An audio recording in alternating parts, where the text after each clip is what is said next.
this is the definitive experience of this game. This is the best way to play one of the greatest games ever made. It's this version. It's The Last of Us Part 1 on PS5.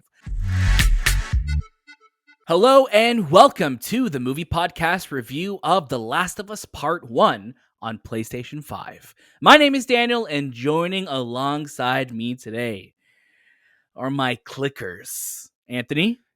Clickety click, click, click. I'm sorry, are you... I'm sorry, hold on real quick. Is Anthony a British clicker? I think he is. He's going to go chip, chip, clickety click. Okay. Clickety click, I'm on my way to see you, love. You know, when you say clicker, I want to be like the more, suave clicker. I don't want to be like a...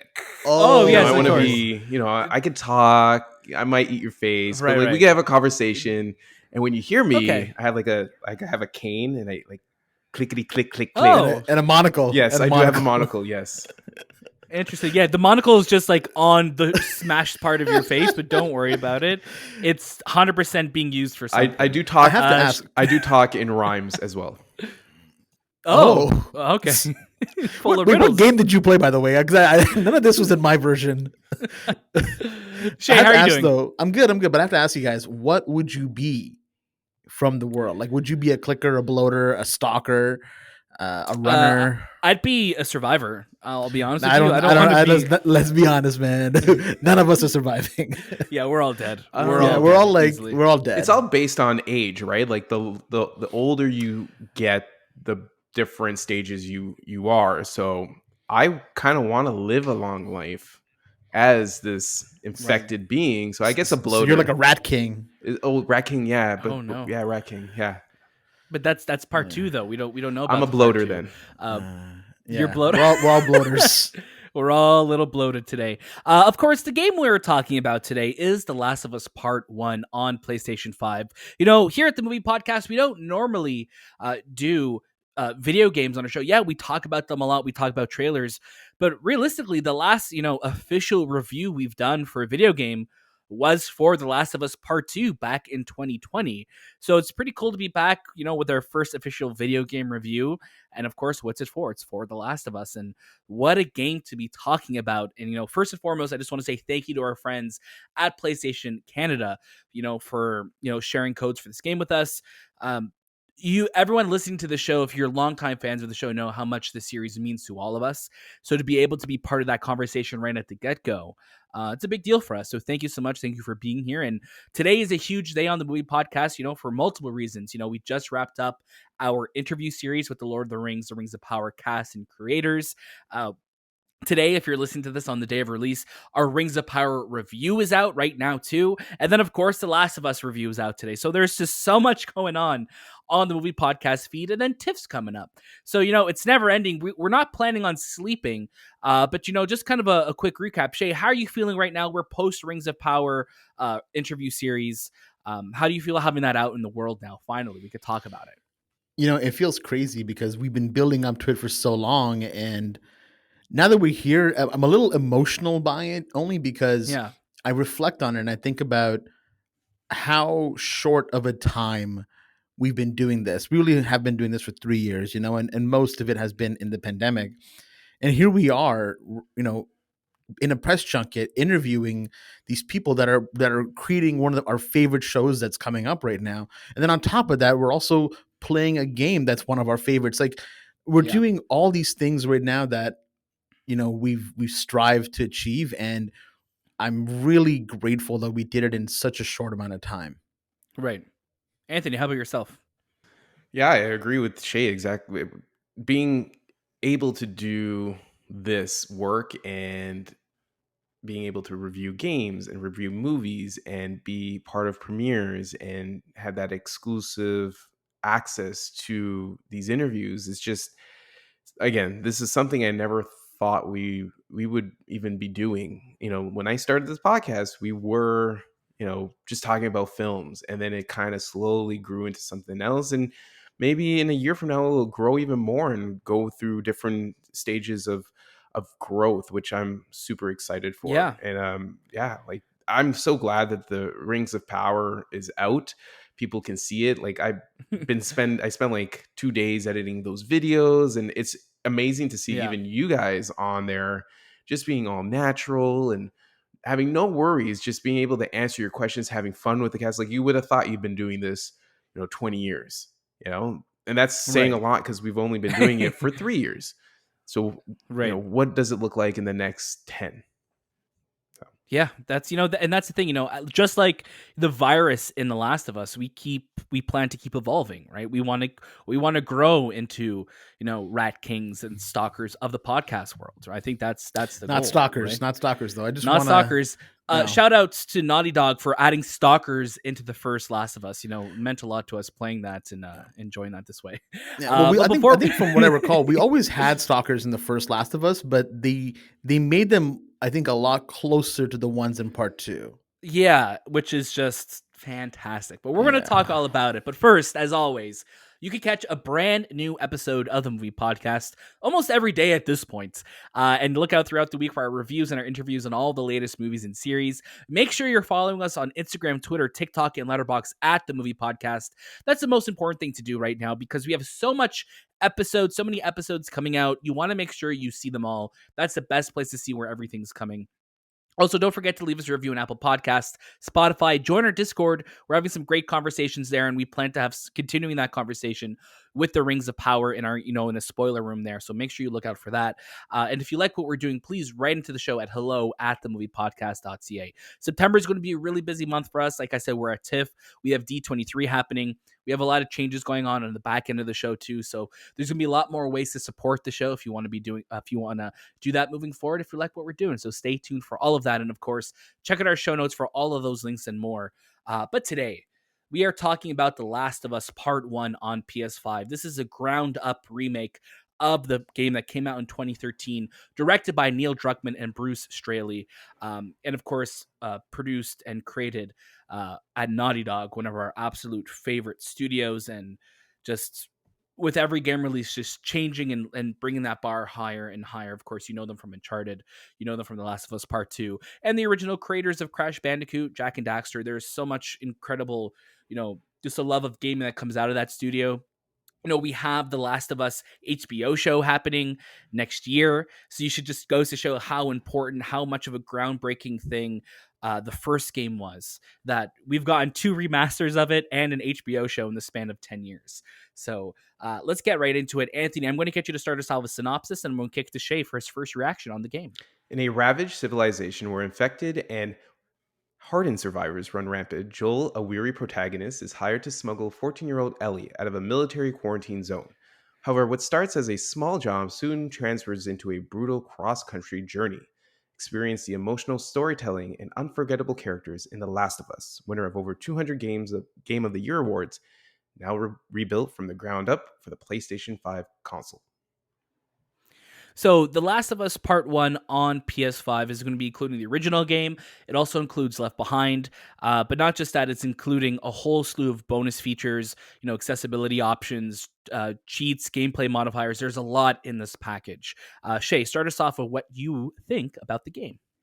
I mean, it's no surprise here that we're huge fans of this series, and we've bought into the original on PS3, the PS4, and now here we are on the PS5. And this is the definitive experience for the game. This is how, I always imagined I played this game.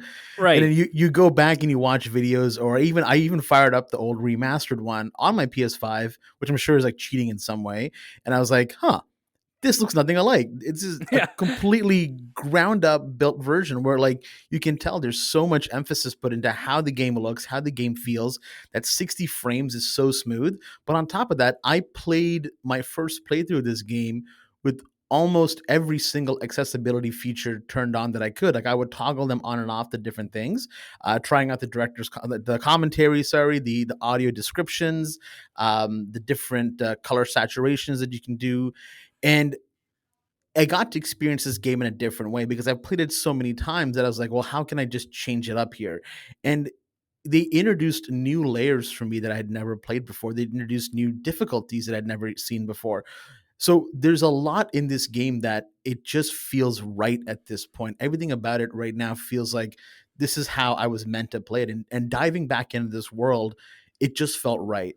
All of the character models and designs, like I couldn't tell, like, is this photorealistic or not? Because it goes to a point where it's and again, the game has phenomenal acting, thanks to Troy Baker, Ashley Johnson, and the whole crew.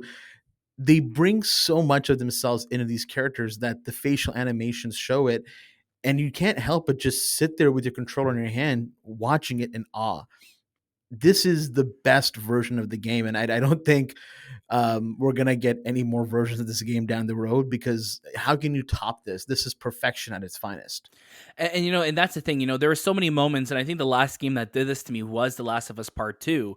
There are so many moments in this game where you're watching it, and you're watching a cutscene, and the cutscene ends, and I'm like, oh, why is Joel just standing here? I'm like, oh, it's gameplay now. It's time to get into it.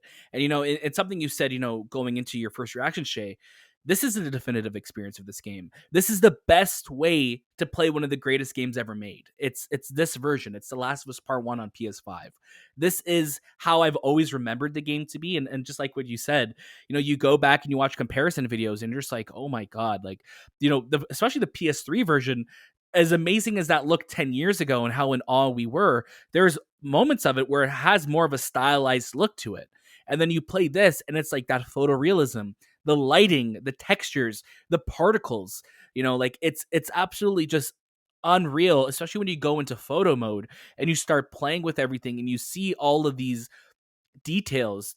And we were just like, looking at like footage, and I was like recording clips so we could share them after embargo drops, and I'm like, man, look at everything that's happening in this scene.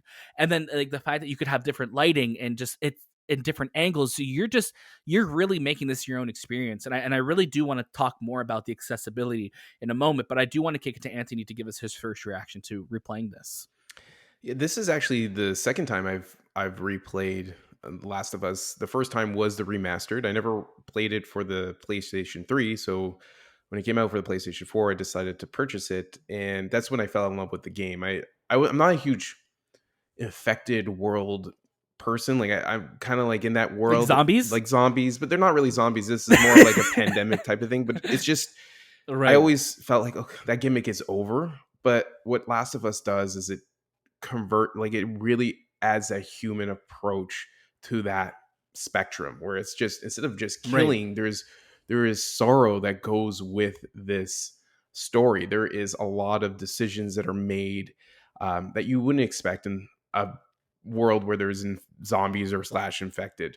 And that's what I love about Last of Us. And playing this game, like playing Last of Us 2, and having this rebuilt world from the ground up, and the lushness of each environment is absolutely astonishing. I don't even know how they were able to create a world so quickly and a game so quickly and remaster it so quickly. Um, because this is from the ground up, it's completely rebuilt. Facial animations, the environments, the characters, the way you deal with your weapons and guns, and just all that detail is all new. And it's like playing a new game.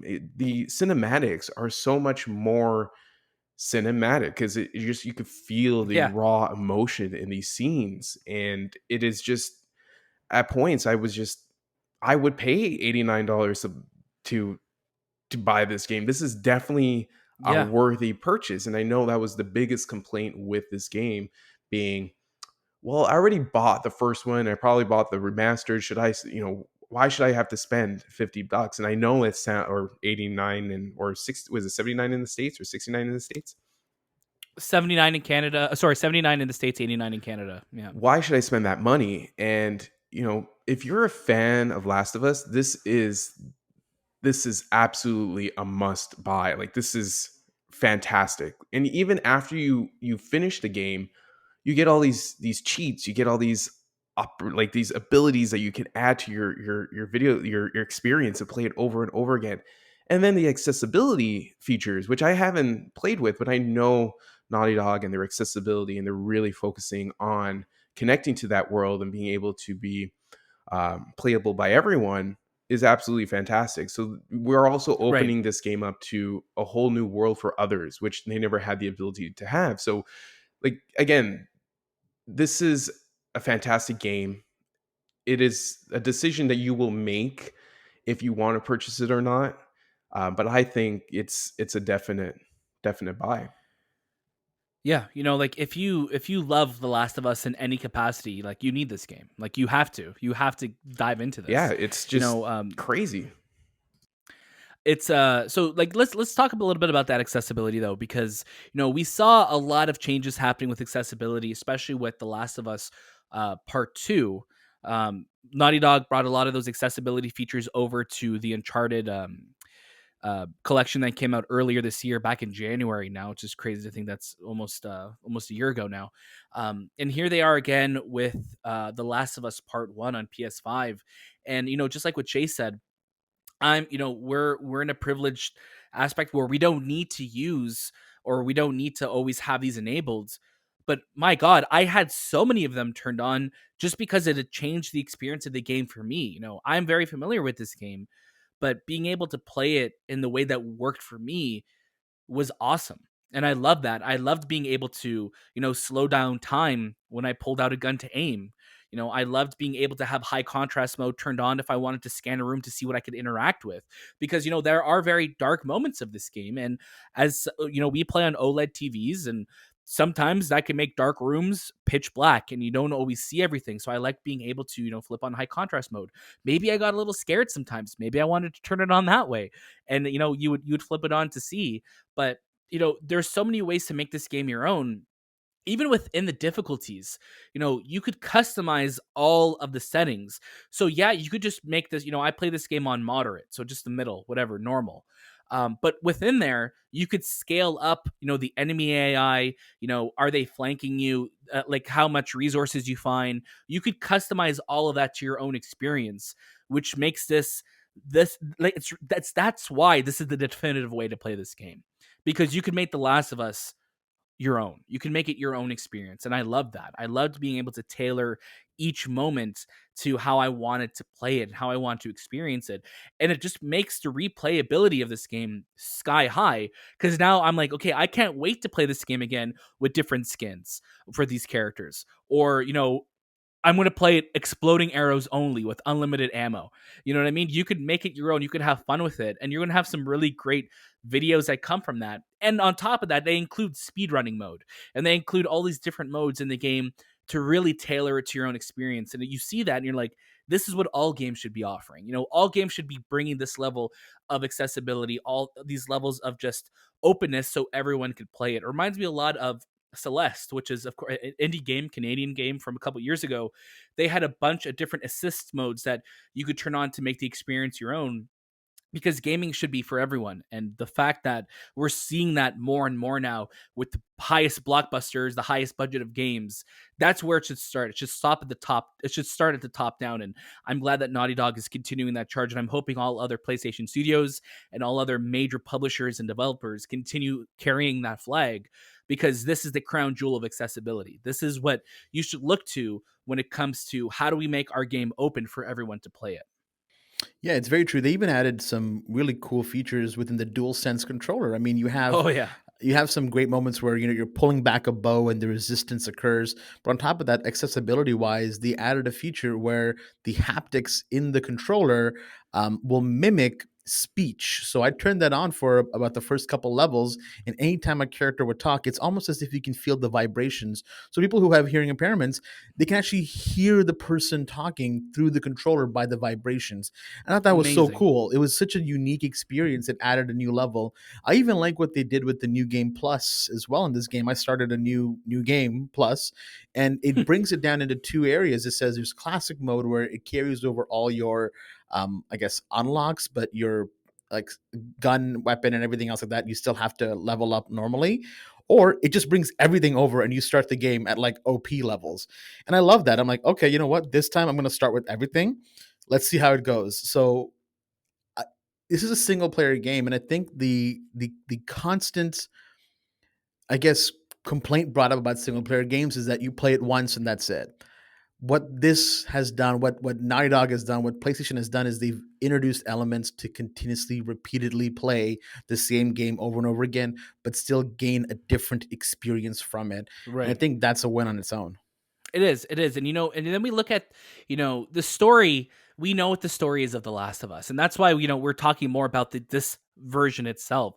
We know the story is phenomenal. We know the acting is phenomenal. We know that this is the top tier game. This is why it's won over 200 Game of the Year awards. That's why when The Last of Us Part 2 came out, um, it was such a big deal because like this is the game that I think everyone points to, or a lot of people point to, where it's like when we talk about movies, as we do because we're the movie podcast, and we're like, oh, you haven't seen The Dark Knight, or you haven't seen Inception, or you haven't seen some say something from this year. It's like the movies that transcend the medium of, or Black Panther was another one too, I think, of from recent years, where it's like that movie, those movies transcend pop culture. They go into just mainstream popularity. The Last of Us was that. And I think, we've spoken about it a bunch on the show. We know we've spoken to different guests on the show. I remember back talking to, Billy McClellan and a lot of other, special guests on the show where they're like, yeah, we'd play The Last of Us, or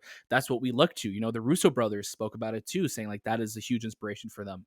This is when we talk about, the transcendence of movies in video games, it's The Last of Us.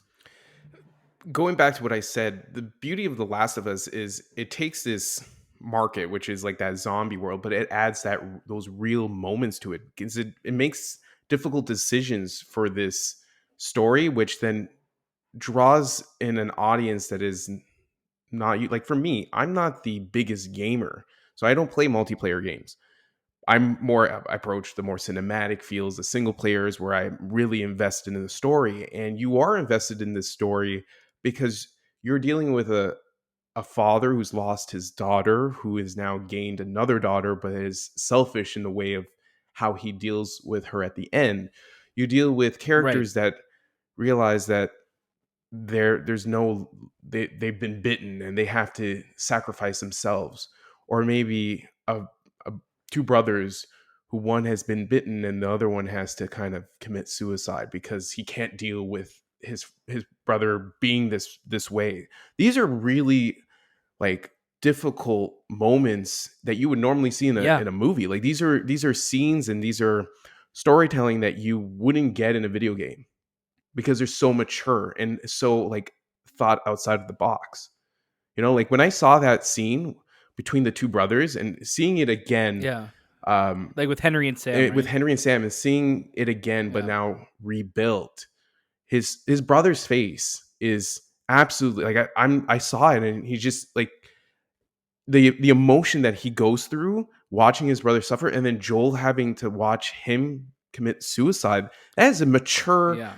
very mature story. It's absolutely, It's you heavy. would never find that in It's a video heavy. game, and that's why this game and even part two stand outside the rest of the games I've played or maybe we've played, because it's so adult orientated and it's also so Yeah. cinematic.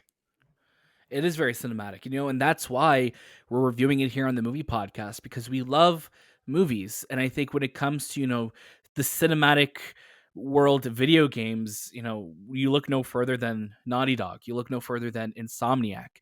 You look at Sucker Punch. You look at so many of the studios under the umbrella of PlayStation Studios that are pushing that narrative forward, pushing that cinematic excellence forward. And that's what this is. This is cinematic excellence. This is a cinematic masterpiece. This is a game you just want to play again and again and experience it. And now you can, and especially with the show coming out next year, this game is gonna be there for so many people who are experiencing The Last of Us for the first time just through the show. And then they're going to open up to the game, and this is the game that they'll be able to play the best way to play it, the best version of it. Some other things that stuck out to me, during my playthrough this time around: workbenches. Love them. I was terrified at every single one of them though, because I was expecting that jump scare like in part two. But like just seeing Joel take out his tools and work and build, like those are all animations that were put in that like you're just like, oh my god, this guy's actually doing an upgrade to the thing I'm upgrading. It's not just a menu anymore. And this game has such satisfying sounds. Shay, you kept mentioning to me, the sound of crafting. and just the sound of the weapons. Like, you're hearing this, and it's so satisfying to hear. You're like, oh my god, this just sounds incredible. This looks incredible, and you're just so immersed into it. You know, we all went hard this weekend playing it, and I think we all put about 20 hours into the game. You know, I platinum the game, Shay platinum the game, Anthony, you're almost done platinuming the game. It's a lot more of achievable platinum this time, because I think, you know, for remastered and for, you know, the PS3 release, that platinum trophy was, you know, abysmal to get. It was hard. There was so much you had to do. There was a factions component to it.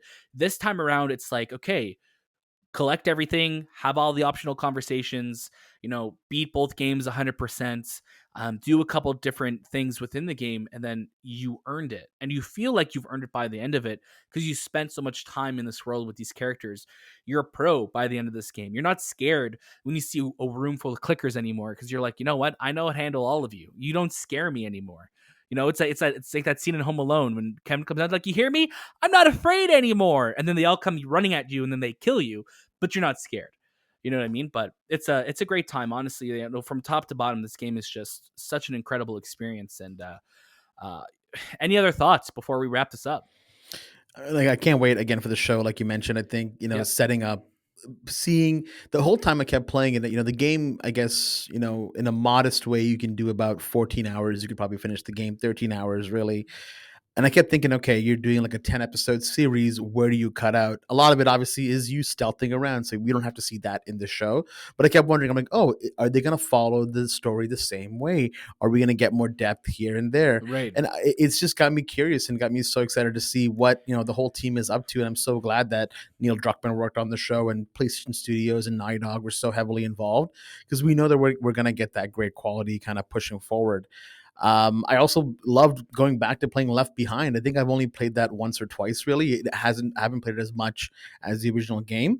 So going back to that was a lot of fun too, just to see Ellie's story, because that short story, which is about 2.5 hours long, I'd say, is full of emotion, is full of just this background about, you know, Ellie and Riley, that again, you spent such a short time with Riley, but you fall in love instantly, and you get why Ellie is the way that she is. It's just such a Right. great story.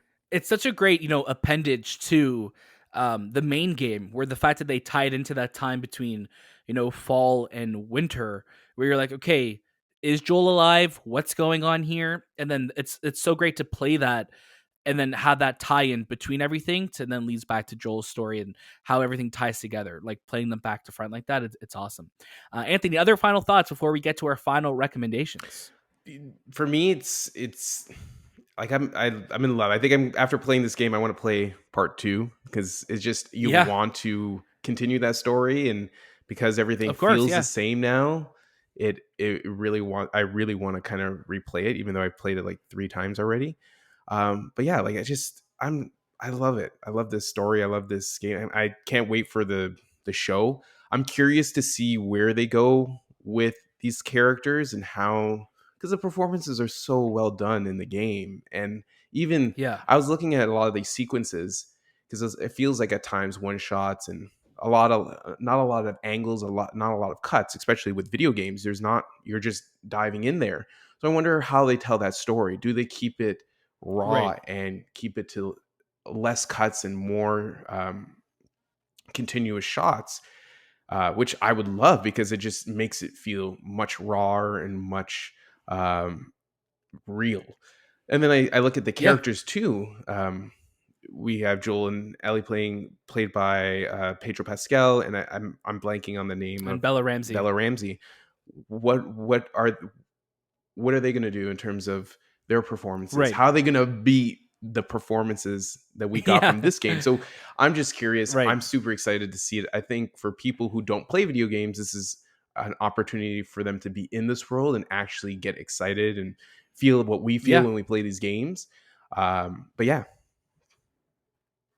that's it. You know, I remember showing my dad, you know, The Last of Us, you know, 10 years ago almost now, and just that opening sequence with Joel, and him just being like, this is a game, like this is something you're playing right now. I'm like, yeah, like this is where we are, and it's so cool. I'm excited for the show to come out, for, you know, for him to experience that in a different way, you know. there's lots to look forward to, I think, within the world of The Last of Us. We know we have a factions game coming out. We're hopefully going to get a director's cut or a PS5 version of part 2 at some point, because I can't see them keeping part 2 on the PS4. So we'll see, and obviously when it comes out, we're going to definitely be talking about it. So thank you so much for listening to our review. I want to get our final recommendations before we wrap up, though. This is a little bit different because it is for a video game.